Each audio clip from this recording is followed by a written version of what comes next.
¿Vieron la semana pasada? Ok, gracias. Gracias, Pamela. Ok. Vale, ¿me escuchan? Sí. Ok, Sí, profe. aquí les quiero dejar, me lo pidieron la semana pasada como un temario, unos temas que yo me imagino que es lo que yo escribiría o algo así. Es un trabajo para el trabajo final. Es un trabajo muy sencillo, se lo vuelvo a repetir, son de 4 a 7 páginas, no más que eso, incluso 3, yo qué sé. Pero bueno, el temario es muy sencillo.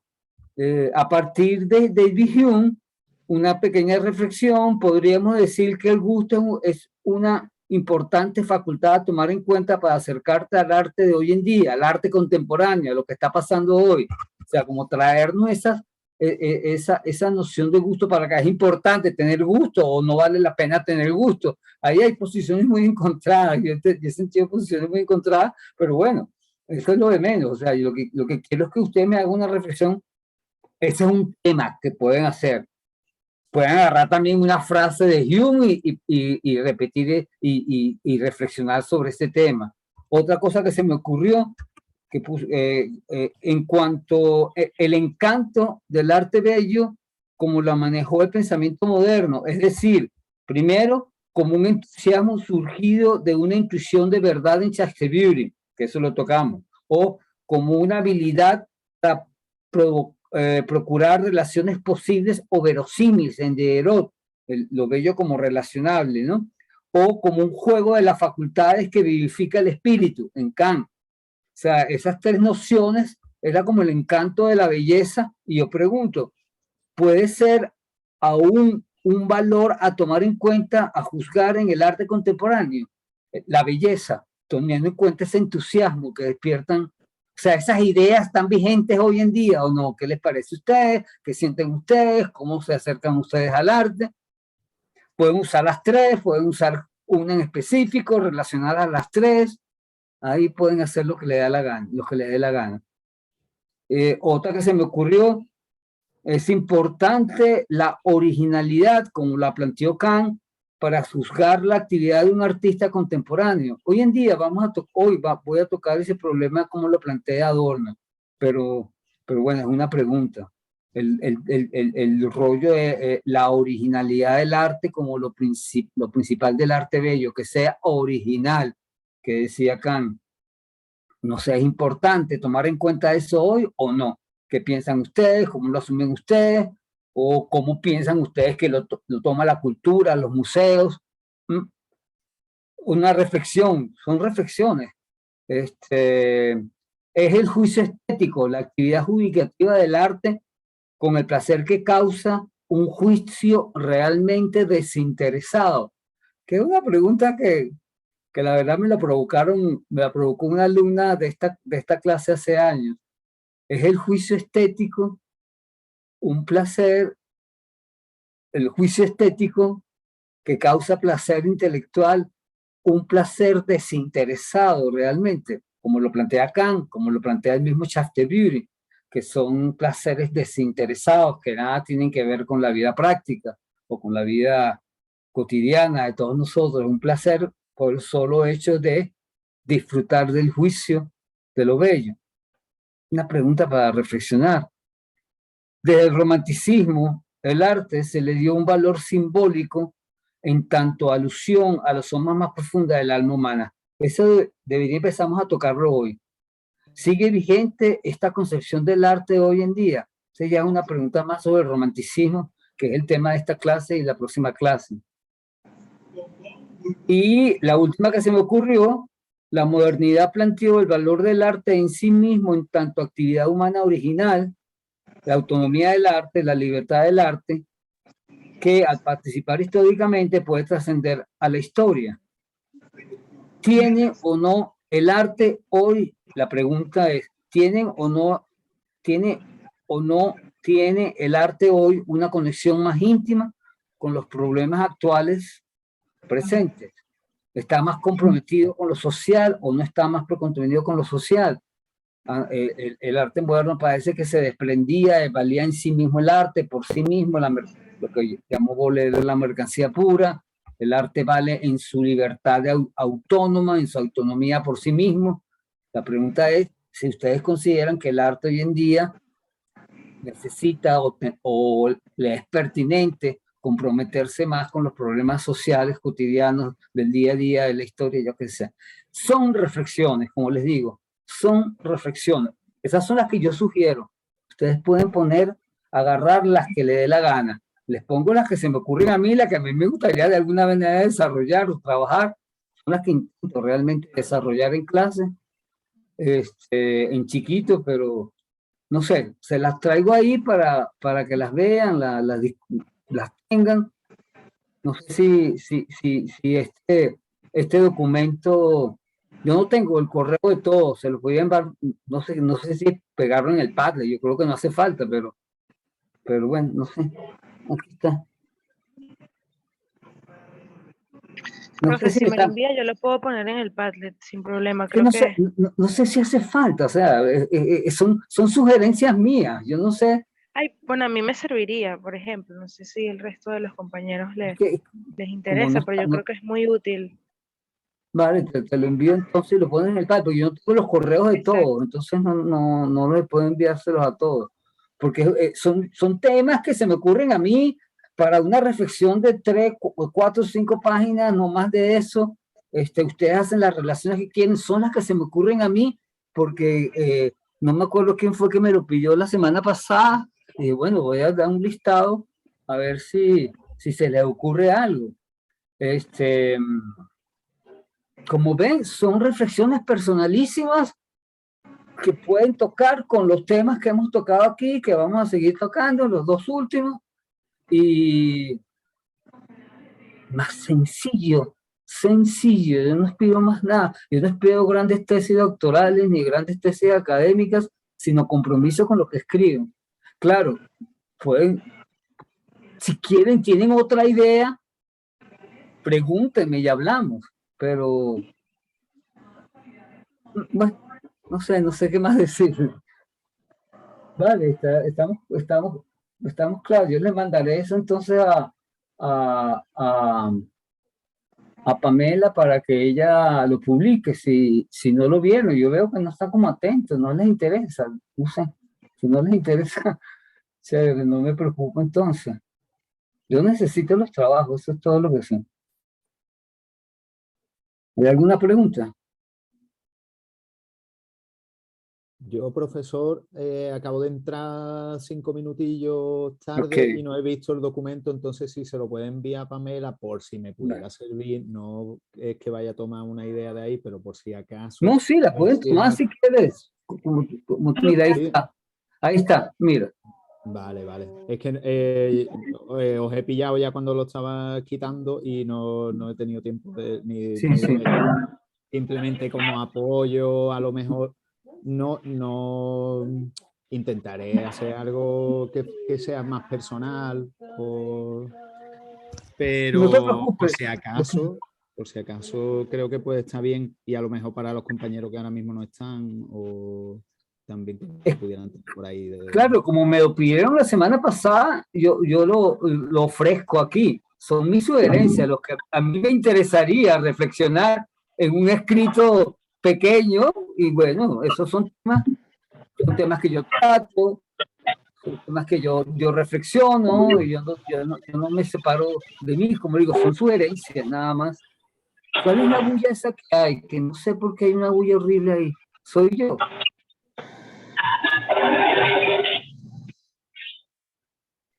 María Jesús, tienes el micrófono abierto. Ya va. Bueno, Gracias. nada, lo viste. Sí, lo estoy echando un vistazo ahora mismo. No sé si cómo ponerlo más chiquito para que se vea completo, pero yo eso sí no sé manejar bien. Los vamos a mandar de todos modos. Estoy ahí preguntando sobre el problema del gusto, sobre el encanto de lo bello, si es un valor a tomar en cuenta hoy en día, la importancia de la originalidad, si es algo que vale para entender el arte, el valor del juicio estético desinteresado, si es tan desinteresado realmente el juicio del arte, el valor simbólico del romanticismo, si tiene vigencia hoy en día, y el compromiso social, el tema del compromiso social, si es un valor importante para el arte contemporáneo, que los modernos hablaban de una cierta autonomía. Entonces, nada, como que se más a reflexionar. Punto. Perfecto. Vale, y yo, eso lo tendrán entonces, ¿vale? Vale, muchas gracias, profesor. Vale, Belén, chévere. Sí, véanla con calma y sí, agarran un tema el que quieran, todos los temas me parecen chéveres, lo que yo propongo. Si tienen otro, también láncense. Si quieren conversar conmigo, escríbanme. Yo estoy abierto a cualquier propuesta que ustedes tengan. Si quieren irse por otro lado, yo estoy abierto, pero conversen conmigo, por favor. Lo que me interesa es que yo sepa más o menos sobre qué atenerme. Acuérdense que yo tengo unas fechas exactas que tengo que cumplir para entregar yo las notas, y yo soy el coordinador. Entonces, yo le voy a exigir a los otros profesores, pero también me tengo que exigir a mí para entregar bien las notas al tiempo. Y bueno, ok, espero que eso los ayude y que lo vayan pensando de una vez. Vale. Yo sé que Luis ya los tiene trabajando y supongo que Renato también. No me acuerdo cómo corrige Renato. Creo que pongo un trabajo antes, sí. Vale, empezamos la clase entonces. Yo la semana pasada no terminé de conversar sobre el genio. Yo voy a intentar retomar el problema del genio en Kant, llevarlo, profundizar un poco más en todo eso y entender y marcar un poco cómo fue recibido el genio, sobre todo en Alemania, cómo fue recibido, cómo fue trabajada la noción de genio en el pensamiento posterior a Kant, que son los románticos, evidentemente, y las implicaciones que eso tuvo en la concepción del arte, la importancia que tuvo la noción de genio en la nueva concepción del arte. Para algunos la madurez del arte moderno se da justamente en el romanticismo, con la lectura que todo el pensamiento romántico, toda la cultura romántica le hacen precisamente a Kant. Kant es así como el nudo, donde el nudo que marca la mayoría de edad, según estos pensamientos del arte. El arte ya deja de ser ingenuo, de ser meramente artesanía, para convertirse en algo, un asunto pensante. Pero antes de adelantarme, recordemos lo que decía Kant sobre la importancia de la imaginación. La imaginación, decía Kant, es muy poderosa para la creación. Con ella nos entretenemos allí donde la experiencia se nos hace demasiado cotidiana y hasta transformamos esta. Por cierto, siempre según leyes analógicas, pero también según principios que residen más alto en la razón. ¿Ven? Por leyes analógicas, pero también por principios más altos en la razón. Sentimos en ello nuestra libertad respecto a la ley de asociación, según la cual ciertamente se nos entrega material de la naturaleza que puede ser reelaborado por nosotros con vistas a algo totalmente distinto, a saber, aquello que supera la naturaleza. Ese es el trabajo importante de la imaginación para entender. La imaginación nos hace sentir libres, una fantasía, una libertad que no solo es un componente imaginario, sino que se entrelaza con la razón, con los ejercicios de la razón y nos permite ver incluso más allá de lo que sucede en la naturaleza. Imaginarnos lo justo, Dios, el paraíso, los dioses, todo lo que tú quieras. Para Kant, los principios que residen más alto de la razón, que él llama por principios más altos de la razón, son las ideas, y más específicamente, las ideas morales.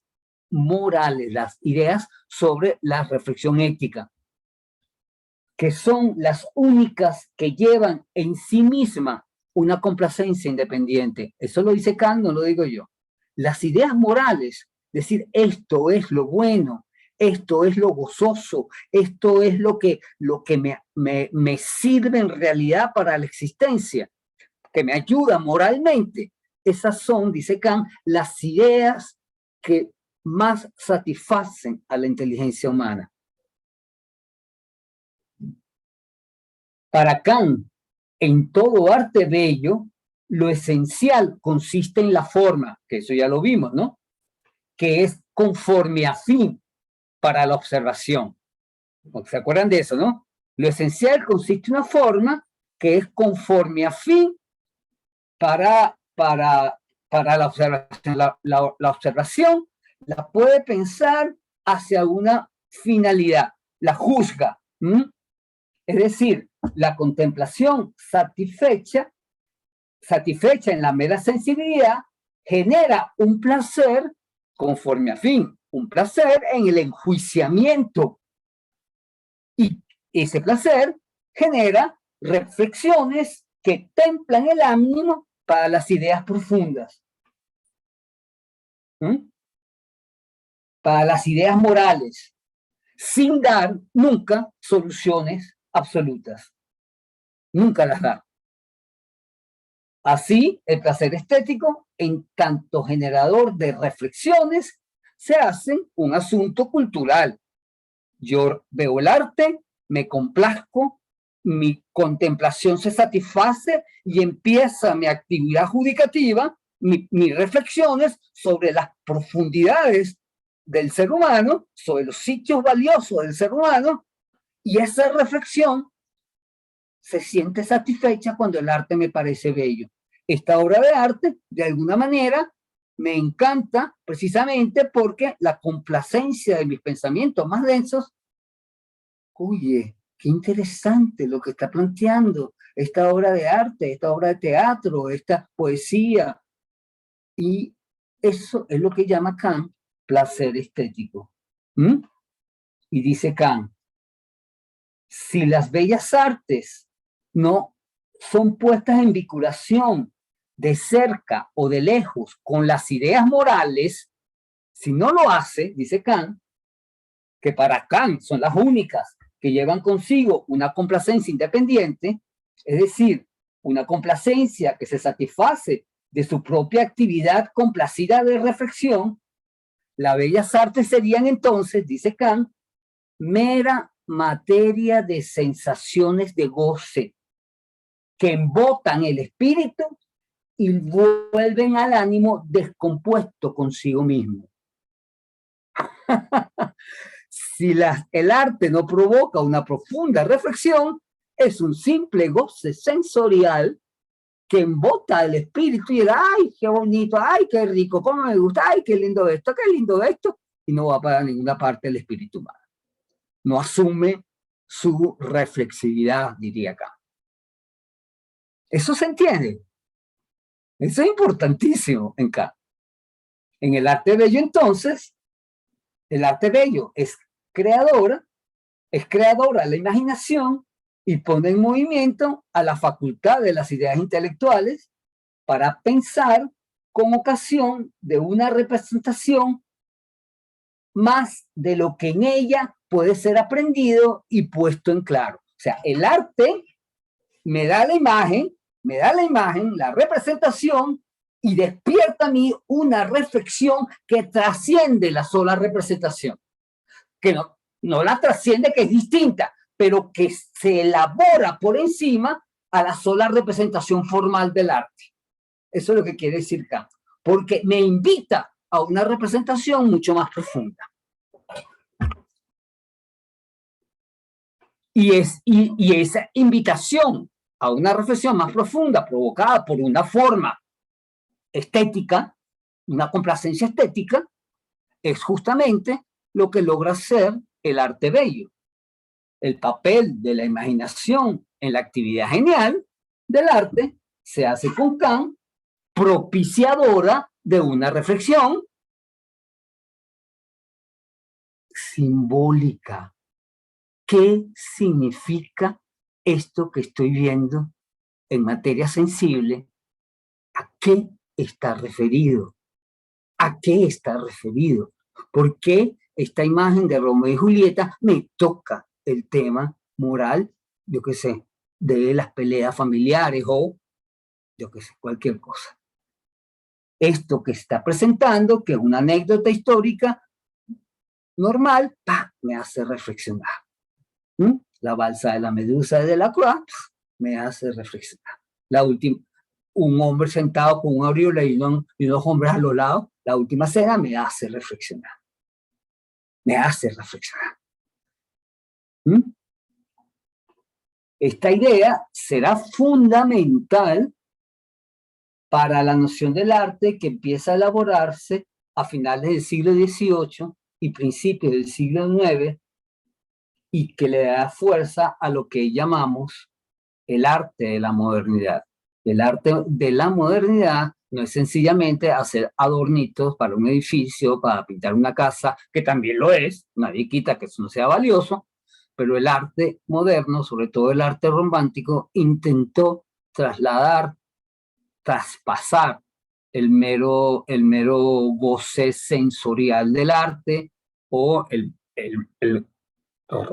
nivel de artesanía para convertirse realmente en un trabajo donde la reflexión profunda es posible. Y aquí hay dos aspectos importantes que yo quiero resaltar en esta asignatura. Primero, la noción del arte genial, entendido como una representación sensible que ofrece profundas reflexiones humanas. Eso es importantísimo. El arte genial es una construcción imaginaria e inteligente que despierta esa conjunción de la imaginación y la inteligencia en el espectador. Lo hizo el artista y eso se lo ofrece al espectador. Lo que el arte hace, según esta visión, es que obliga al espectador o le exige al espectador no solamente gozar, sino gozar y reflexionar. Es decir, el espectador se hace un partícipe actuante de una reflexión sobre lo humano en tanto sus facultades anímicas están estimuladas por la obra. Y ahí está, creo que está el sitio importantísimo al que llegó el arte en el final del siglo XVIII, principio del XIX. El arte hace reflexionar, al menos ahora, no es que antes no lo hiciera, pero ahora los artistas se hacen conscientes, claro que su labor es esa, que su labor es esa. Lo plantea Chile y con Goethe, las reflexiones con Goethe. O sea, lo que tenemos que hacer entonces es educar. El arte es fundamental para la educación, porque las reflexiones profundas sobre el humano se dan a través del arte. Hay que educar estéticamente. Va a ser la propuesta de Chile, siguiendo a Kant. Él se estudia la estética de Kant precisamente, pero es que aquí está lo que debe sostener la educación, la formación de los seres humanos, la formación artística, porque en la formación artística, sin pretender verdades absolutas, educa al ser humano en la reflexión, sin pretender verdades absolutas, sin decir esto es bueno y esto es malo, sino con el gozo de la reflexión estética que lo invita a profundizar en la humanidad. y es la base de la educación, debería ser la base de la educación, lo plantean todas las cartas entre Schiller y Goethe, siguiendo a Kant. Entonces aquí lo fundamental es la educación estética. Si queremos formar a gente culta, gente abierta, gente con la tolerancia necesaria para comprender a la humanidad, no hay que educarlos bajo la religión, ni bajo el tecnicismo absoluto de la matemática, sino educarlo bajo la reflexión estética. Schiller. ¿Me están oyendo, no? Ok.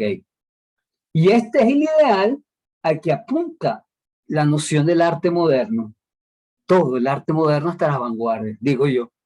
El arte verdadero es aquella actividad humana que toca las profundidades anímicas de lo esencialmente humano de manera intuitiva, donde la imaginación y la reflexión no se contradicen, sino que juntas estimulan la actividad humana más íntima, el placer en sí mismo de la mera contemplación estética, que nada tiene que buscar en los intereses cotidianos, pragmáticos y funcionales de una vida rutinaria. El arte es otra cosa, nos invita a una contemplación sencilla, contemplación estética que nos hace profundizar.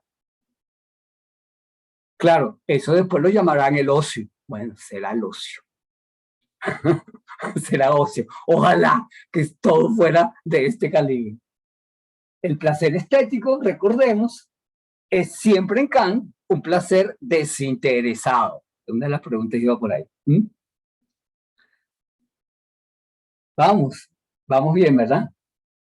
Me interesa subrayar entonces la imposibilidad de que a partir de ese placer desinteresado podamos determinar con un criterio de objetividad absoluta una idea de belleza. Eso se acabó. Evidentemente que aquí la idea de belleza absoluta, la belleza es esta, la simetría, los colores, eso se acabó.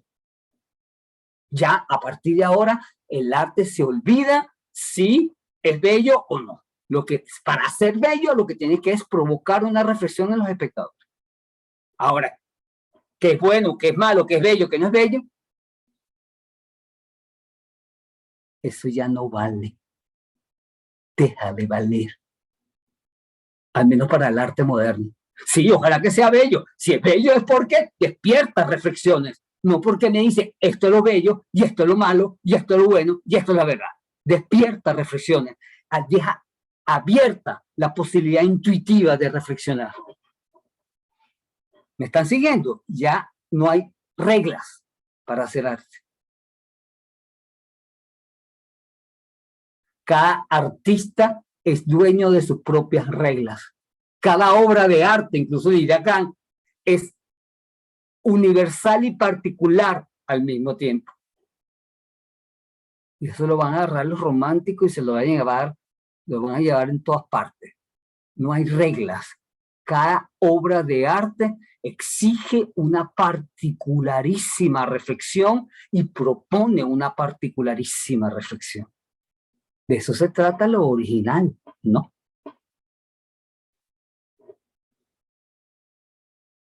Desde aquí comienza el llamado arte romántico, que es, como dicen algunos, la llegada a la mayoría de la actividad artística. Que ya lo he dicho varias veces yo. Y aquí entramos ya en el arte romántico. Ya los empujamos aquí estamos ya en el arte romántico. Ya esta es la que es inmediato a Kant, sigue a Kant inmediatamente. Ahora, el arte romántico, yo no sé, yo creo que esto yo lo iba a decir más adelante, pero lo voy a decir una vez. Justamente, estando Kant todavía vivo, recién muerto, creo que recién muerto Kant, se forma un grupo en Alemania. Para mí el romanticismo empezó en Alemania y se extendió por todas partes. Yo lo defiendo así, al menos en el pensamiento. El romanticismo alemán fue el que lo inició todo. Pero sí, se funda en Alemania un grupo de de intelectuales que se reunían en un grupo que se llamaban Sturm und Drang, tempestad e ímpetu. Y ellos justamente se propusieron buscar, analizar la humanidad desde esos límites de Kant. Kant logró determinar el rompecabezas, armar el rompecabezas del funcionamiento de la razón humana y colocó, lo que ya hemos hablado, la noción de genio en los límites, la noción de arte en un límite, la noción de lo sublime en otro límite, en esos límites de la razón. Un poquito más allá y es locura, decía Kant, un poquito más allá y es el caos. Y dije, bueno, vamos a tocar justamente, vamos a trabajar y estudiar esos momentos en que estamos al límite de la razón. ¿Cuándo nos ponemos en los límites de la razón? Y justamente los límites de la razón están en el manejo de lo emocional, de las pasiones, de los deseos, de los apetitos. Y vamos a trabajar desde ese sitio, que eso no somos humanos porque estamos en esos límites de la razón. Y ellos se propusieron, el Sturm und Drang se propuso trabajar ahí, y eso se ha leído con toda razón como la raíz, el comienzo o la antesala al pensamiento romántico, porque de ahí van a tomar, Herder participó de ahí, Hartmann participó de ahí, el mismo Goethe, muy joven, participó de ahí. Ahora, pero también entramos en otro grave problema. Sí, estamos jugando en los límites, podemos empezar a jugar en los límites, pero ¿bajo qué criterios podemos nosotros analizar entonces la actividad artística? Si todo es una experiencia personalizada, cada genio hace lo que le da la gana y todo es una experiencia personalizada de cada espectador, ¿desde dónde se puede hablar y profundizar en la reflexión estética?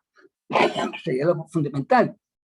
Y a mi modo de ver, y bueno, más o menos por lo que he leído, hay dos temas que se hacen fundamentales para el pensamiento romántico, y yo voy a explicar el romanticismo siguiendo estos dos temas fundamentales. El primero es el arte como actividad genial, que es el que estoy tocando hoy. ¿Qué significa eso de ser una actividad genial? ¿Qué podemos entender por esa genialidad? ¿Qué mueve esa genialidad? ¿Hacia dónde se mueve esa genialidad? Por supuesto, empezamos a tocar la psicología, que es una ciencia que también está naciendo en ese entonces. Nace después de Kant, la psicología. Kant también introduce en el pensamiento europeo la psicología como reflexión científica, gracias a la estética. Eso no lo dice nadie, pero es por eso. Por aquí se cuela la psicología. Por aquí, porque por aquí se implica el estudio del alma, se cuela por la estética. ¿Y qué es psicología? Lógica del alma, estudio del alma. Por aquí se cuela toda la psicología. Claro, entonces los románticos empiezan a analizar en qué consiste la actividad genial, qué es lo que se prende en el alma con la actividad genial, cuáles son los mecanismos como el alma humana toca, lo genial que toca.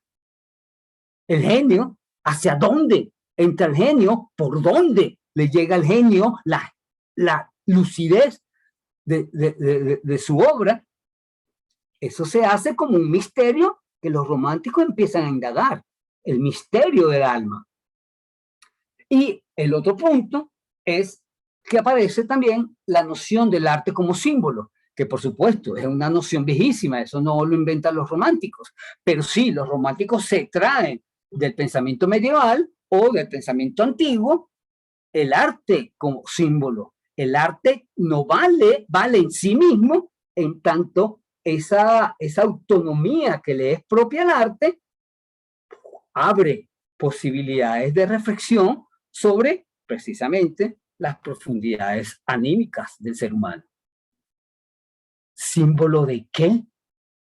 ¿Esta obra de arte es símbolo de qué? Si yo veo, yo qué sé, estoy tratando de acordar de una obra de arte, el hombre en las nubes, en el paseo de nubes, que está simbolizando ese hombre viendo la espesura, un pasaje lleno de nubes, de Caspar Friedrich, que está simbolizando eso. ¿Hacia dónde va?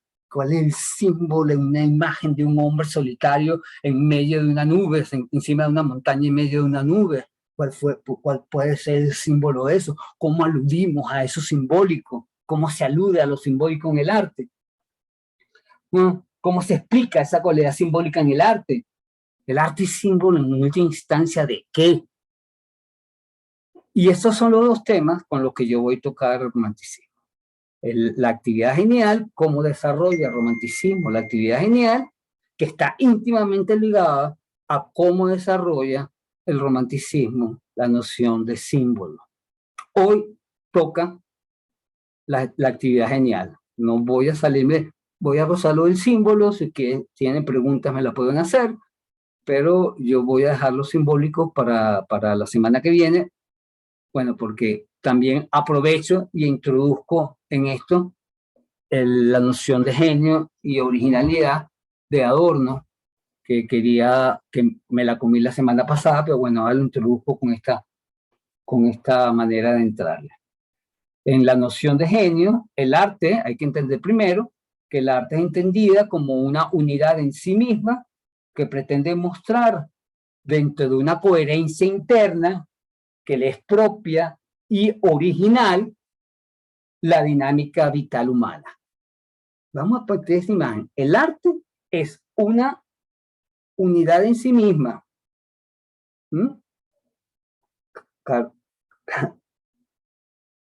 He hablado de otro pensador, pero no lo voy a decir. El arte es una unidad en sí misma que mantiene una coherencia interna entre sus partes, una unidad entre sus partes que la hacen particular, única, original, como decía Kant, porque está conformada de tal manera que sus distintos matices la hacen como es. Si yo le quito algo, elimino esa unidad. El arte lo entiende todo el romanticismo como una unidad en sí misma, completa en sí misma. Y en esa unidad propia nos abre el espíritu, nos abre la reflexión, nos hace volar a infinitas posibilidades de la imaginación humana. ¡Wow! ¡Wow! El arte. Goethe dice, muy joven él, cuando tenía 23 años ya, él participó, como le dije antes, en el espíritu, en Sturm und Drang, y en 1970 él publica un famoso escrito, Las desventuras del joven Werther, que dicen, todo el mundo dice que es el primer personaje realmente romántico que aparece en la novela alemana. El joven Werther, que se enamora y está perdidamente enamorado, y todas las vicisitudes de su amor y toda la pasión que él siente por su amor. Y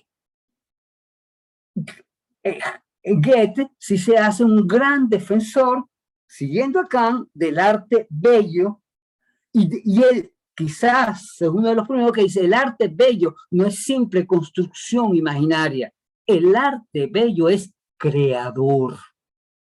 Creador. No se trata nunca, dice Hegel, Goethe, de una imitación de la naturaleza. El arte crea su propia unidad, es creador en sí mismo. Este arte será un arte verdadero en tanto sea una elaboración humana vital, una elaboración humana íntegra, si nace de las profundidades reales del artista, de las necesidades, se va a empezar a hablar de eso, de las necesidades expresivas del artista. Y solo desde ahí es que brota un arte real, verdadero. Reconoce Goethe que la aspiración artística es alcanzar lo eterno. Sí, lo reconoce. Aquello que es imposible alcanzar desde la simple perspectiva humana y que solo el trabajo creador, la elaboración genial, logra tocar. ¿En dónde coloca? El arte es exige al artista profundización en su intimidad más profunda y que de esa necesidad íntima produzca una obra hermosa que invite a la reflexión. El arte se hace entonces símbolo de algo que siempre ha estado y que siempre estará. Solo así el arte toca la profundidad que tiene que tocar y llega a simbolizar una verdad humana y al mismo tiempo una verdad actual, actualísima. Como decía uno de los hermanos Schlegel, el arte vale hoy, mañana y valía pasado y valía ayer y siempre. El arte cuando toca lo esencial vale siempre. Siempre. Esto lo que buscaban, el anhelo de ellos, buscar la eternidad. Y el sentido de originalidad se mueve. Tocar lo original es, bueno, estoy metiendo, es realmente tocar las fuerzas creadoras de la humanidad, del ánimo humano. La creación del arte se hace con tanto contacto directo con la voluntad creadora de la naturaleza. Que eso ya en Kant estaba, nadie me lo nombró, pero ¿qué decía Kant? El genio es talento natural mediante el cual la naturaleza le da la regla al arte. Lo que está diciendo Goethe y los románticos es que de alguna manera el genio artista intuitivamente, no metodológicamente como la matemática, intuitivamente se pone en contacto con las profundidades de la naturaleza desde el mismo. Y tocando las profundidades de la naturaleza, crea arte. No elabora una cosa técnica, crea arte. Estamos en el romanticismo, ¿no? ¿Me están siguiendo hasta ahora? ¿Seguro? Ok. Esta idea será trabajada por casi todos los pensadores alemanes del entonces y los franceses también. Carl Philip Morris decía, si el arte imita algo, si es que imita la fuerza creadora de la naturaleza, la fuerza creadora de Dios. Si acaso el artista es un imitador de Dios en tanto que crea, como crea la naturaleza. Estamos hablando de lo mismo, ¿no? O sea, si imitamos algo, Carl Philip Morris decía, si el poeta imita algo, lo que imita es la fuerza creadora. La fuerza creadora es el que intuimos cada uno de nosotros como seres naturales, que tenemos esa fuerza creadora por dentro. Todos somos naturales y es parte de nuestra raíz más íntima crear, hacer, a crear sentido, porque de lo que se trata es crear sentido. No lo hacía, no es eso. Bueno, eso lo voy a tocar ahora, pero crear sentido no es lo que se ha tratado de hacer desde siempre la humanidad, crear sentido de existencia. ¿Y cuál es el primer mecanismo con que la humanidad crea sentido? No sé, pintar vaquitas en las cuevas oscuras de Altamira. Lo que pintaba vaquitas allá adentro. Pintar, tallar las piedras, y se molesta de tallar las piedras. Pero bueno, esta idea la voy a abordar, para abordar este tema, voy a abordar a un pensamiento que ha tenido muchísima influencia, la tuvo mucho en el siglo XX, después de Nietzsche. Nietzsche fue el quien lo trajo al tapete a finales del siglo XIX, pero en su época fue como colocado de lado, no fue muy reconocido, se conocía, pero no fue, digamos, el gran pensador alemán de la época, de su época. Pero se le ha reconocido, como digo, gracias a Nietzsche, se le ha reconocido como uno de los primeros que plantea realmente una reflexión profunda sobre este tema, que se trata simplemente de Schopenhauer, Arthur Schopenhauer. que nació en Danzig, Alemania, en los momentos cuando el romanticismo empezaba a ser seguido por mucha juventud alemana, durante la primera mitad del siglo XIX.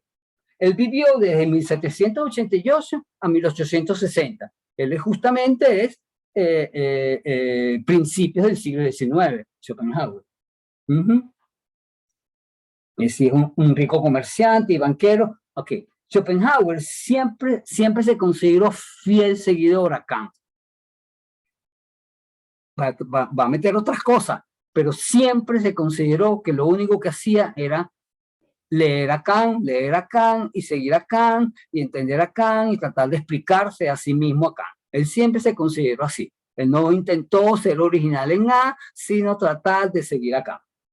Sobre todo en la idea de que el hombre percibe el mundo siempre como una representación. Que eso no es de Kant tampoco, eso lo maneja incluso Descartes. Pero el mundo se presenta como una representación, esto es, como un cúmulo de fenómenos que pueden ser estudiados, disfrutados y a veces hasta deseados. Eso lo vimos, ¿no? El mundo es nos representa, tenemos una representación y eso que nos representamos del mundo, lo estudiamos, lo analizamos, nos lo creemos, no nos lo creemos, tratamos de cambiarlo, no variamos, pero siempre estamos trabajando con una representación del mundo que nos hacemos, cada uno de nosotros. Vivimos bajo el análisis de las representaciones con las que nos formamos el mundo. Yo tengo aquí una representación de ustedes que veo en la foto que están prendidas y las que se esconden, no sé si están, pero me imagino que estarán comiendo, que estarán oyendo de lejos o que tienen apagada la máquina, que solamente están aquí por... Yo me represento el mundo como a mí me dé la gana. Y yo juzgo las cosas desde la representación del mundo. Eso ya lo decía acá. Bueno, Schopenhauer se agarra a eso. Es decir, que recoge el trascendentalismo kantiano radicalizando el proceso del ideal. Que eso no lo hizo solamente Schopenhauer, lo hizo todo el romanticismo. El romanticismo va a entender a Kant desde ese sitio, entonces va a reconocer que lo que el hombre puede hacer es reflexionar, marcar, hacer ideas, formular ideas, configurar ideas, abrir ideas, pensar ideas, proponer ideas para explicar el mundo. Eso es lo que se llamó el idealismo del siglo XIX. Y ahí nacen todas las corrientes idealistas. Hasta el marxismo nace de ahí. Una confrontación que no intenta, que ataca el idealismo. Eso, el marxismo aparece más tarde, pero el espíritu va a decir lo que el hombre es capaz de hacer es de conformar pensamiento, ideas, reflexiones. Y esas son las reflexiones, son las que le dan sentido a la existencia. Así que queremos cambiar la sociedad, y eso lo va a decir Hegel, tenemos que reflexionar cómo sería una sociedad mejor. Punto.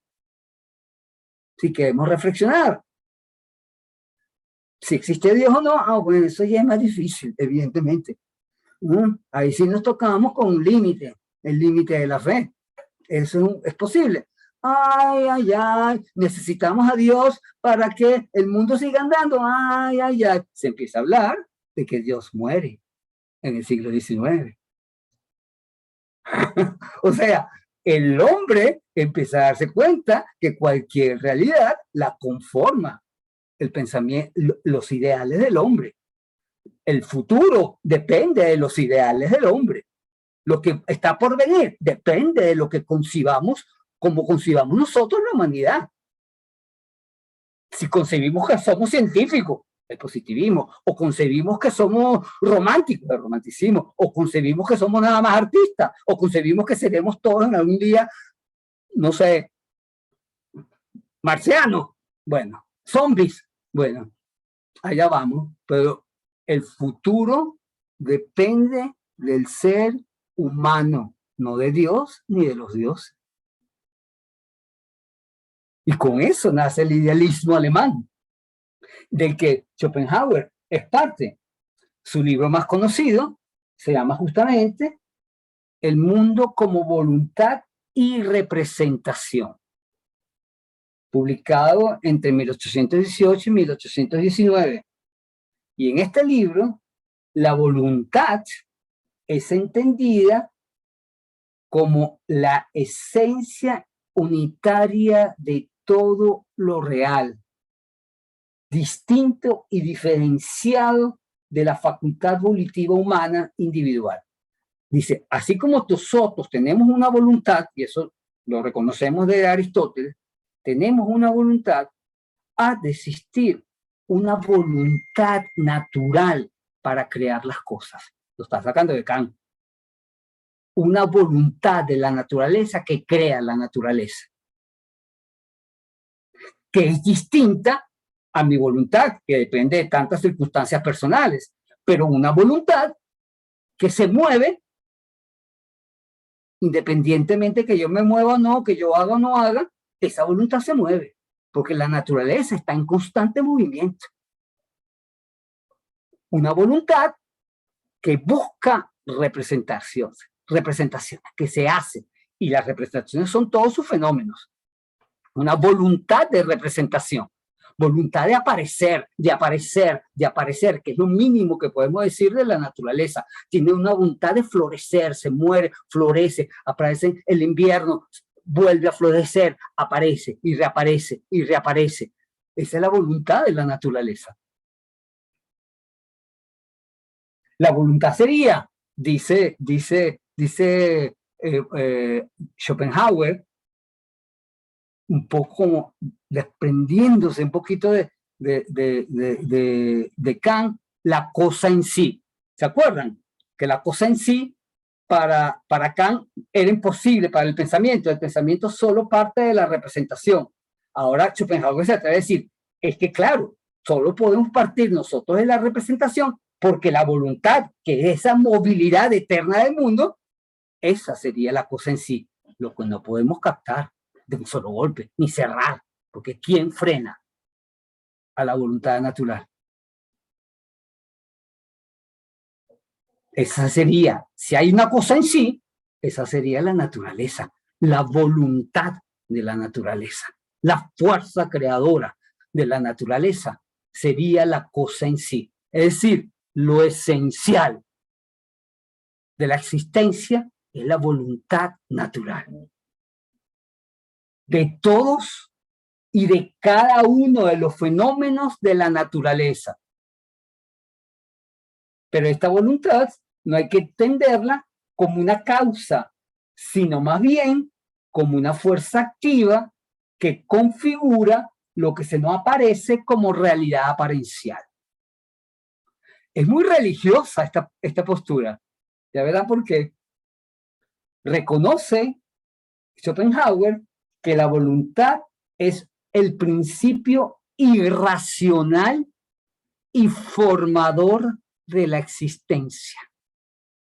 Es un principio irracional que forma la existencia. Y que crea, y crea, y crea, y crea, y sigue activa, y sigue creando, y sigue creando, y sigue apareciendo, y sigue haciendo apariciones de fenómenos, que está ahí apareciendo. El mundo de los objetos dados a la percepción, es decir, lo que contemplamos, no es sino la superficie externa como el velo de malla que encubre la verdadera esencia de la voluntad como único fundamento de la totalidad. Lo que existe es una voluntad creadora que nos cubre de fenómenos, que es el famoso velo de malla, que es un término hindú. Él lo toma de la filosofía hindú.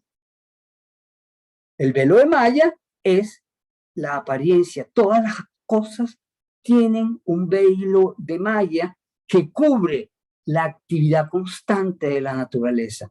¿Y qué hacemos los humanos? Nos encantamos ante las apariencias del velo de malla. Malla, que debe ser la naturaleza, nos cubre su fuerza con un velo que nos encanta. A veces, y a veces nos parece terrible. Pero en la existencia, lo que vemos es pura apariencia. El velo de Maya con el que la fuerza creadora y eterna de la naturaleza nos muestra, nos representa sus fenómenos. Maneja la idea entonces de que hay una voluntad absoluta, una voluntad plena, que en tanto fuerza irracional es imposible de ser precisada, pues no se somete a la individuación. Hace cosas individuales, particulares, pero ella no se somete a nada. Ella sigue creando. Su realidad eterna solo se vislumbra tras el velo de la ilusión, es decir, el velo de Maya. Bueno, Nietzsche a partir de esto va a decir que el arte es siempre mera ilusión, cosa que es verdad, creo yo. Siempre. El arte es pura ilusión, también lo creo. Bueno, él no está hablando todavía del arte, pero bueno, está hablando que la apariencia del mundo es pura ilusión. Para Schopenhauer, la esencia del genio, a eso íbamos, ¿no? Consiste en la capacidad de tener una contemplación pura de eso esencial, de la cosa en sí, donde el objeto, en tanto fenómeno particular, se diluye ante una visión de aquella fuerza activa esencial de la voluntad universal, que es lo verdadero. Y aquí cito a Schopenhauer. La genialidad no es otra cosa que la objetividad máxima, es decir, la dirección objetiva del espíritu en oposición a la dirección subjetiva encaminada hacia la propia persona, o sea, hacia la voluntad individual. El genio es aquel que sabe ir hacia lo esencial y no hacia sus caprichos personales y subjetivos, sino ir a lo esencial que hay en la naturaleza. Se sacrifica su voluntad individual en aras de alcanzar la voluntad universal. Por eso que suena a religión, evidentemente que suena a religión. Es muy parecido a todo lo que han planteado los místicos desde siempre. Niego mi voluntad para que aparezca la voluntad de Dios. Él no hablaba de eso lo estoy introduciendo yo para que hagamos referencia. Pero San Juan de la Cruz decía más o menos lo mismo. Me niego a mí mismo para que aparezca la voluntad genial de Dios. Bueno, Schopenhauer no habla de San Agustín, él sigue el pensamiento hindú. ¿Vale? Y entonces fíjense que aquí ya ya Kant está como dejado de lado. Él se lanza por un camino novedoso, aunque él diga que era Kant, pero Kant no va a tocar esto. Esta idea de entregarse a una cosa irracional es justamente lo que Kant siempre trató de frenar. Cuidado, no te metas ahí, no te metas ahí. Lo frenamos en la razón, pero Schopenhauer sí se mete. Hay una cosa que es irracional y que el alma genial puede ir a encontrar, puede ir a establecer que si quiere ser genial, tiene que irse por ese camino. Ahí sí se separa un poquito de Kant, ¿no? Ya la razón no se mantiene contenida. Ahora la racionalidad, gracias al genio, puede entrar en los subterráneos oscuros del alma humana y de la humanidad, de la naturaleza, pues. Esa facultad, dice, la facultad de hacer eso, se refiere a la del genio, es propia, y aquí otra cosa importante, es propia de todos los seres humanos en tantos sean capaces de sentir placer estético. Cuando tenemos el simple contemplador placer estético, ya ahí tenemos la facultad de ser geniales. Que la usemos es otra cosa. Pero ahí ya nuestra, y que es lo que hemos hablado del placer estético, es un placer que me encanta, que me fascina en el inmediato de la sensación, pero que me hunde o que me abre hacia las representaciones más profundas, las reflexiones más profundas. Se está refiriendo a eso. Con solo el placer estético, todos podemos asumir nuestra genialidad y reconocer en eso que nos encanta la fuerza objetiva de la naturaleza, de la verdad.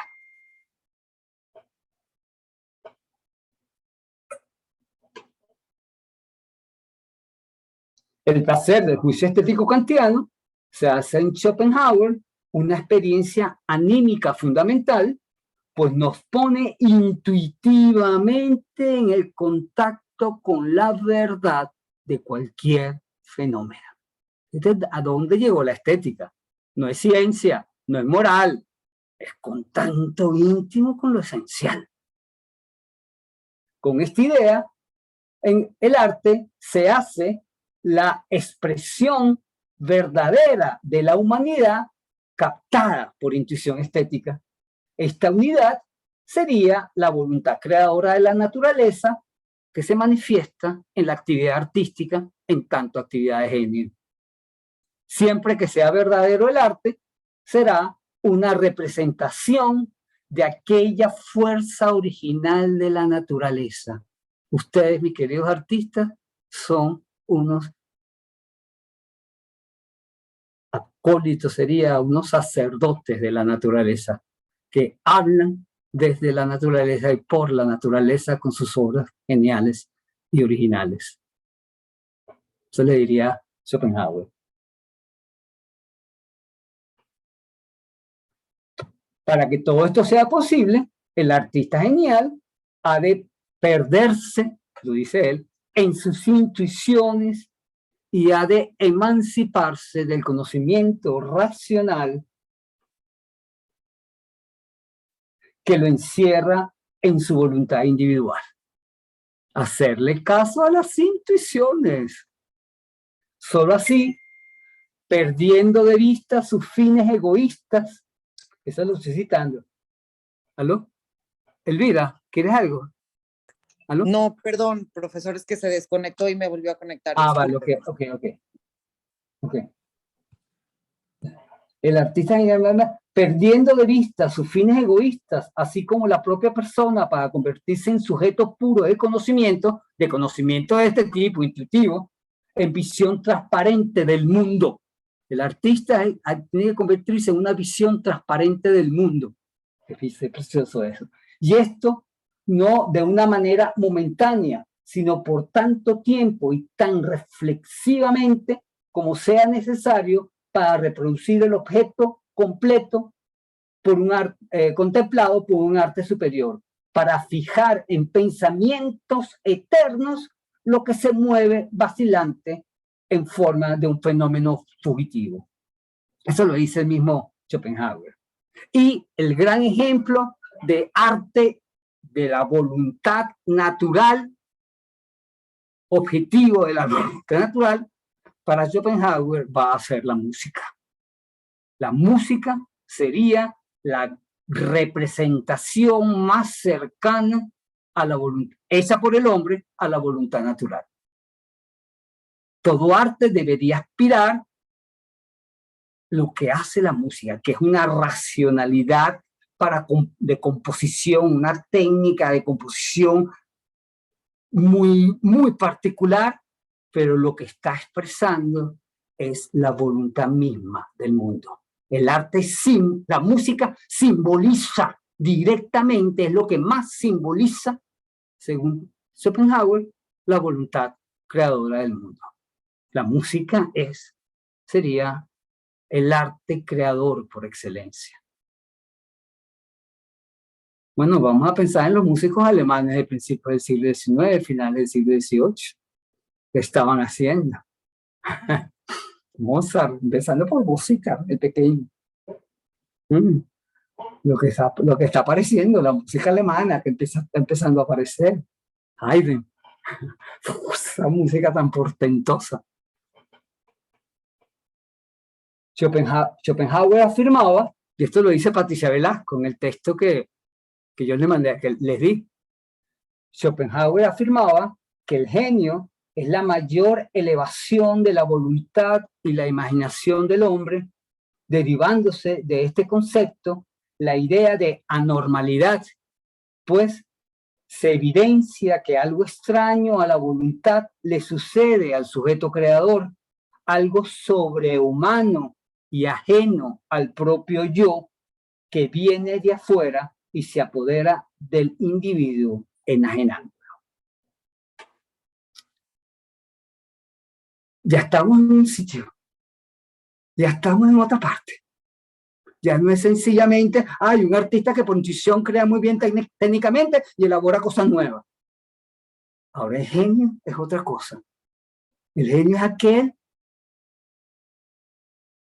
que perdiéndose encuentra, que perdiéndose encuentra, que perdiéndose a sí mismo como ente social encuentra la verdad. Un sentido muy religioso. Ahí es que se esconde un sentido muy religioso. El romántico, bueno, muchos lo han leído así, se ha escrito mucho por eso, ¿no? El romanticismo y la religión del romanticismo. Desde el principio del siglo XIX, desde el romanticismo, lo particular de los artistas geniales será entonces que logran hacer de esa intuición estética tan placentera y común en todos los seres humanos una representación más directa y espontánea de la voluntad general. Ya va. Valentina, estoy en clase, te llamo luego, estoy en clase. Vale, un beso. Ya. Una representación, bueno, que está hablando, ajá. No sé qué estaba diciendo. Algo de la intuición genial.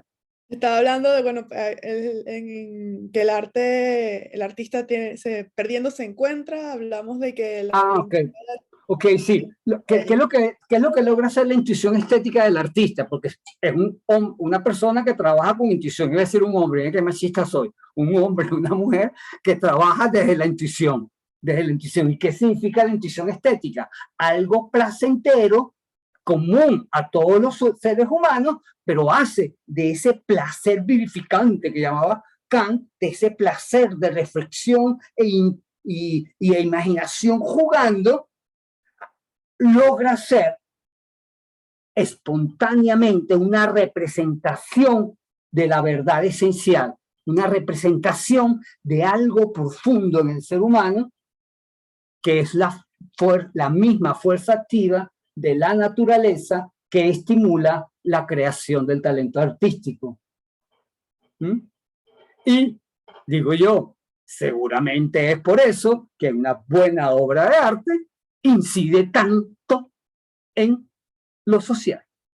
Bueno, Kant también hablaba de esto. De alguna manera, el arte, precisamente por esa fuerza en Schopenhauer, es que logra que todos podamos hablar de ella, o la mayoría, o que muchos hablemos de ella, porque se convierte en, bueno, usa la palabra, símbolo de un momento cultural. Cuando una obra impacta, en estos días me estaba acordando, por una pieza de teatro que estoy trabajando, de una película que en la época que la vi no me impactó mucho, pero no sé por qué le cogí así como, estoy hablando del año 74, ustedes no habían nacido. Y hoy en día la estoy tomando más en cuenta y la voy a buscar, que es Portero de Noche, Liliana Cavani. Yo no sé, con Dick Bogarde. Dick Bogarde siempre me gustó mucho como actor y Charlotte Rampling. Y yo no sé por qué, yo tengo que volver a ver, que se me está viniendo mucho a la cabeza. Una película muy fuerte, muy fuerte. De un reencuentro entre el torturador y su torturada en la época del nazismo, que se reencuentran un tiempo después y van a toda una relación ahí erótico-amorosa muy rara. No sé, me acordé de eso ahorita, porque lo tengo muy presente y hablando de esto, me llegó. ¿Qué implica esto? Ajá, dime, Elvira. Le quiero decir algo. Pues tratando de pensar en las obras románticas, se ve un humano, un ser pues ya muy perturbado, muy preocupado por la finitud. Sí, Y me gusta mucho que usted dice que pues el arte, claro que siempre ha buscado trascender y claro que el arte busca la eternidad, lo que nosotros no podemos ser. Y eso se puede percibir, digo, se me vino a la mente la obra que usted dijo de Caspar, David Friedrich. Claro, ahí está clarísimo. Sí. Ahí está clarísimo, pero también otras en donde, también de él, en donde Claro. es como un bosque muy seco y hay, me parece que son unas ruinas, no sé si de una Unas ruinas, sí catedral. son unas ruinas, sé cuándo estás hablando. Sí, y el árbol, la naturaleza están invadiendo esto que está hecho por el hombre. Entonces, otra vez, acá se ve muy claro cómo la naturaleza está no nada más siendo parte, sino imponiéndose sobre nosotros. Sí. Es interesante lo que me estás planteando. ¿Terminaste o te comento eso? Sí, porque sí, me parece muy lúcido, porque me tocaste un tema que yo iba a dejar de lado porque se me complica la clase, pero me lo tocaste muy ricamente, muy interesantemente. Fíjate lo que tú dices. Es verdad, los románticos empiezan a dibujar, a pintar al hombre rodeado de una naturaleza que lo trasciende, que lo sobrepasa, que está por encima de él, pero el hombre ahí, siempre presente, y la naturaleza por encima de él. Los románticos pretenden con eso que el arte sí toca lo sublime, no como decía Kant, que el arte no tocaba lo sublime. El artista ha de tocar lo sublime, porque lo sublime es la naturaleza trascendiendo al hombre, a lo humano, y el arte, eso es esencial para que el artista logre tocar de verdad lo esencial del mundo. Gracias, Elvira, por este regalito que me diste. Ahí los románticos dicen, lo sublime es posible en el arte y tiene que ser posible en el arte. Y tiene que ser posible en el arte. Lo sublime no es solamente por la naturaleza, es el artista en tanto naturaleza que íntimamente quiere representarlo la verdad. Desde su profundidad quiere presentarlo la verdad. Algo que nos come, una fuerza mayor, tan grande, que la conciencia humana no puede asumirla, pero es una fuerza verdadera y que reconozco desde mi chiquitud. Desde lo chiquito que soy, reconozco esa fuerza inmensa. Y como mi conciencia pequeña no la puede nombrar, los románticos la llamaron inconsciencia. La inconsciencia es aquella conciencia de la naturaleza que la conciencia finita humana no puede abarcar, pero que existe porque existe, y es evidente que existe. Decían ellos, se sabe por intuición de verdad. Una conciencia tan grande que cae sobre mí y la reconozco, y reconozco desde mi pequeñitud su poder. Y esa fuerza, bueno, después los psicólogos dirán que el inconsciente es lo que está en el fondo del alma, pero en primera instancia aparece así, con esta noción. Una fuerza inconsciente que está más allá, pero una fuerza que evidentemente está ahí.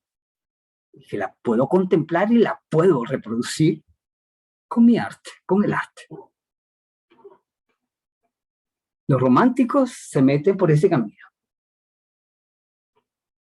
Entonces, creo yo que la actitud genial, no sé, Elvira, gracias por esto. Es muy lindo que me hayas tocado esta idea y que te hayas recordado de los cuadros románticos y me hayas marcado esto que es fundamental, evidentemente. Gracias a usted. No, es que ya lo entiendo ya mucho mejor. Y sí, vamos viendo cómo el hombre se va haciendo pequeño y dentro de otras obras, mucho paisaje. Mucho. Sobre todo el primer romanticismo. Después, sí, el individuo apareció otra vez, el petulante genio. Digo yo, sí. Eso lo vamos a ver ahorita. pero en un principio era el hombre con su firmeza como ser humano, pero a la merced de la naturaleza. Eso a los primeros románticos, todo el siglo, principio del siglo XIX, le encantó. Le encantó, no, se fascinó con esa verdad, porque encanto ya no es tan encanto, ya es una cosa mucho más densa, mucho más profunda. Pero bueno, seguimos con el genio. La actitud genial se comienza a revelar en el romanticismo como la cualidad más importante del ser humano. ¿Qué implica la actitud genial? Una perturbación de la voluntad personal y del conocimiento racional para alcanzar una visión intuitiva mucho más compleja y mucho más profunda de la realidad. Eso en primera instancia. El genio, de alguna manera, ha de romper los límites entre una percepción normal y lo que socialmente se entiende como anormalidad. Él está ahí en el medio. Socialmente entendemos por normal esto. Yo, artista, me coloco, bueno, hay un límite donde está lo anormal y lo normal. Donde no me coloco ahí, en ese punto intermedio, yo como artista, quiero decir, si fuera, yo no soy artista, me coloco ahí en ese medio, La genialidad es un estado de percepción delirante, así lo ven los románticos, donde tiene lugar la creación artística, un estado más fructífero, más revelador que el estado de la percepción normal y común de los seres humanos. Se comienzan a establecer por supuesto, los límites entre genio y locura, esa relación que ya hay, que es un loco, es un genio, es un loco. Eso empieza a aparecer es con el romanticismo. Los genios, de alguna manera, se exceden en sus intuiciones de lo absoluto, entendiendo lo absoluto como una realidad más allá de la conciencia racional humana. Inconsciente para adentro, para afuera, lo absoluto. Una visión del infinito. Así comienza a perfilarse lo que se ha llamado, sobre todo los ingleses, fueron los que empezaron ahí, el inconsciente. En primer lugar, los ingleses hablaban con cierto sentido peyorativo de esa palabra inconsciente, pero los alemanes lo levantan como el gran mito romántico, el mito del inconsciente. Bueno, esos son algunos escritores que hablan del gran mito romántico, el mito del inconsciente por excelencia, que es la posibilidad de acceder a aquellas zonas profundas del alma humana imposibles de acceder con la razón. El arte está llamado a eso, a profundizar en el inconsciente, término que luego va a ser recogido por nuestro querido Sigmund Freud, y ya lo utiliza como un término científico, pero no aparece como un término científico. La labor del artista genial no se hace un trabajo sencillo. ¿Qué sencillo va a ser? El trabajo del artista genial. No es nada sencillo. Ha de aprender a indagar dentro de sí, en las profundidades de su alma, para encontrar la manera como la fuerza natural creadora original, la voluntad de lo absoluto, se manifiesta en él y ser orgánicamente original, propio y verdadero. Y solo enfrentándose a sus propias oscuridades, laborar lo que en el arte pueda decir. Y es importante porque el romanticismo, hubo intentos de hacer ese arte improvisado que después se puso muy de moda, pero en un principio los románticos eran más cautelosos. Ellos dicen, sí, volvemos al inconsciente, vamos al inconsciente, pero volvemos. Y tenemos que volver al otro lado, y el otro lado es la razón. ¿Cómo volvemos a la razón sin perder esto? Bueno, trabajando muy laboriosamente la cosa técnica en el arte. El ritmo, la palabra, yo noté por aquí el ritmo, la palabra, yo qué sé, el cuerpo en el caso de los actores, la voz, el trabajo de la gestualidad en el actor, el color, el trabajo de la pincelada, cómo lograr esto, cómo lograr aquello, cómo implica una pincelada rápida, una pincelada débil, cuáles son las lecturas que se le pueden dar a las distintas cosas de la expresión artística. Y claro, y el impulso detrás. En el piano, las teclas, tocar bien las teclas, cuáles son las teclas precisas, muy precisas, y jugar ahí al impulso de la voluntad creadora.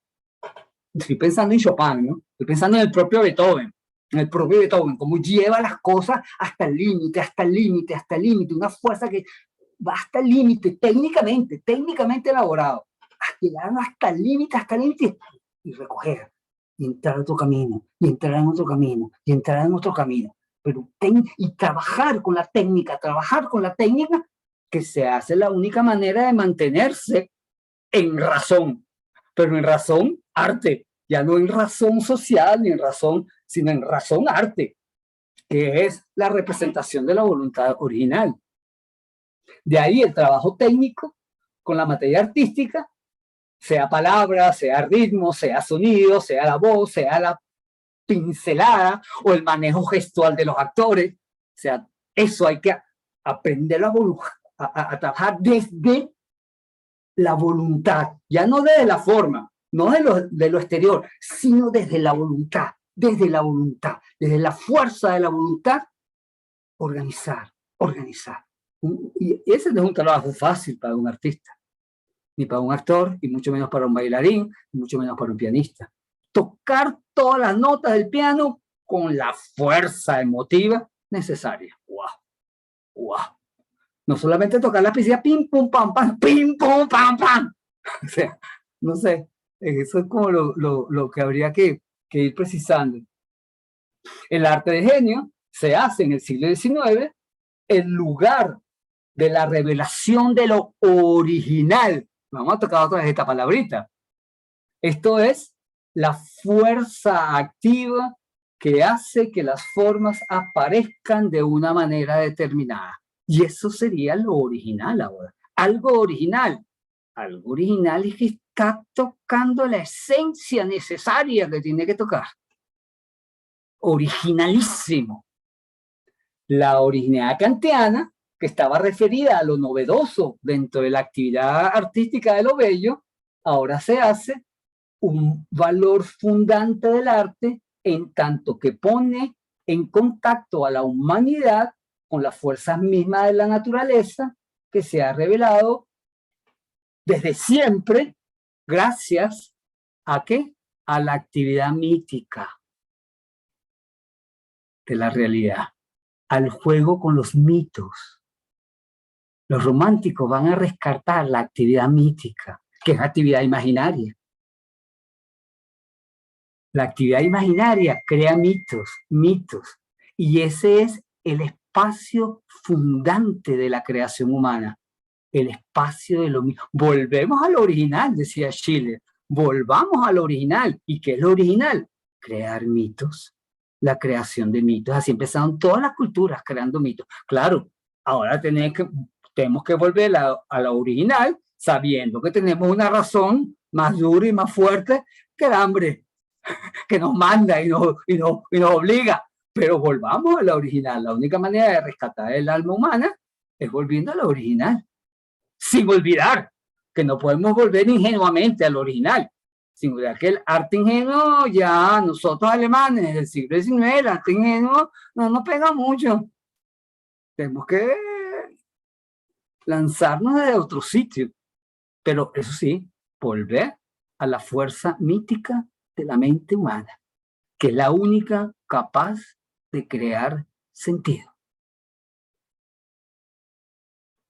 El juego imaginario inteligente de Kant empieza a ser entendido como la original manera humana de enfrentarse a la naturaleza y al mundo. Sin Kant era una cosa casi en tercer lugar, más importante de la ciencia, el deber ser. Ahora esto se hace lo fundamental. Se mantiene vigente siempre la idea kantiana del arte como universal y un particular en sí mismo. Eso sí se mantiene. Pero la imagen artística, por esa cualidad, toca también lo original humano, es decir, la conciencia mítica, el apego a los juegos arquetipales de los mitos tradicionales de todas las culturas. Algo nuevo se le agregó acá. Solo que ahora el arte, al ser representación de una fuerza aún más poderosa que la del sujeto personal, se hace la expresión más verdaderamente humana de la originalidad humana, del hombre original. Es la fuerza inmensa de un absoluto o de lo que se hará común desde ahora llamar inconsciente, que se hace manifiesta a través de la intuición genial del artista. Por todas estas cualidades, el arte se hace lugar real del conocimiento humano, entendido ahora no como un proceso racional, sino como una indagación profunda en la intimidad para alcanzar intuitivamente la fuerza activa que cada uno de los humanos esconde en el fondo de sí mismo. Esa es una frase mía ahí, claro.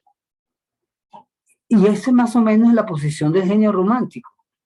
Evidentemente que el camino subjetivo es lo que subraya aquí. Ahora, yo no sé si ya estamos en la hora, pero bueno, entonces voy a tener que comerme esta parte también porque ya me tengo que ir, ¿verdad, Pamela? ¿Pamela? Sí, profe. Bueno, voy a cerrar. Sí, Es que profe. siempre, Exacto, voy cerrando. yo quisiera, sí, yo tengo, y no me va a dar Profe, pero tiempo, podemos acordar una clase adicional si quieres. pero es o sea, que yo eso no se puede tengo conversar. tiempo, Pamela, yo no Ah, tengo bueno. tiempo, yo estoy con los tiempos corriendo.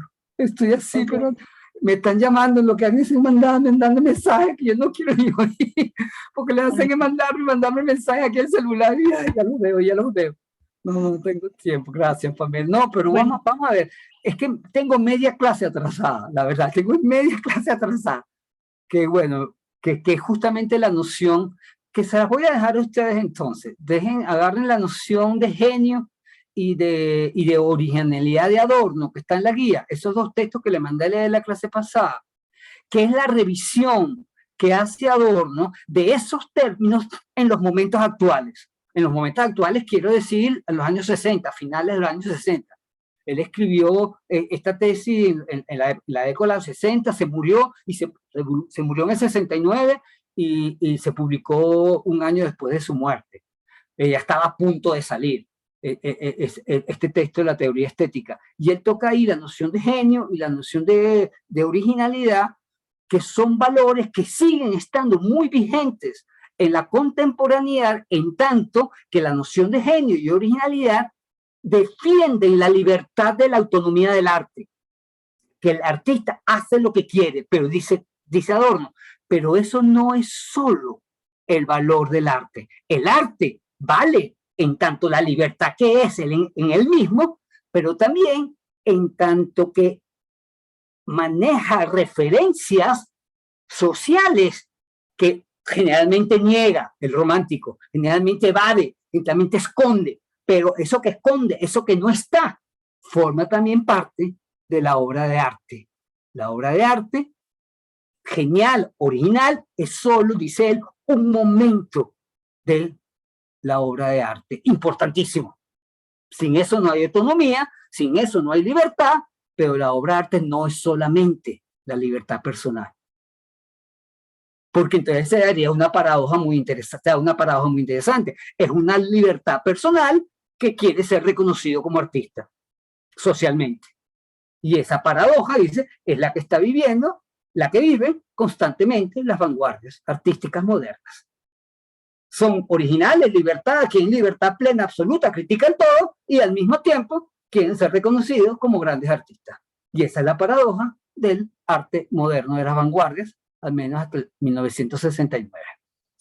Más o menos estoy resumiendo a los golpes Adorno, pero lo retomo más adelante quizás. No creo que no me da tiempo de retomar el horno, así que lo dejo hasta ahí. Léanselo y si quieren preguntarme algo, léanme, yo les explico a Adorno que lo conozco bastante bien y tocamos el rollo del símbolo la semana que viene, que también Adorno lo va a tocar, entonces si me da tiempo, refiero a Adorno con el problema del símbolo.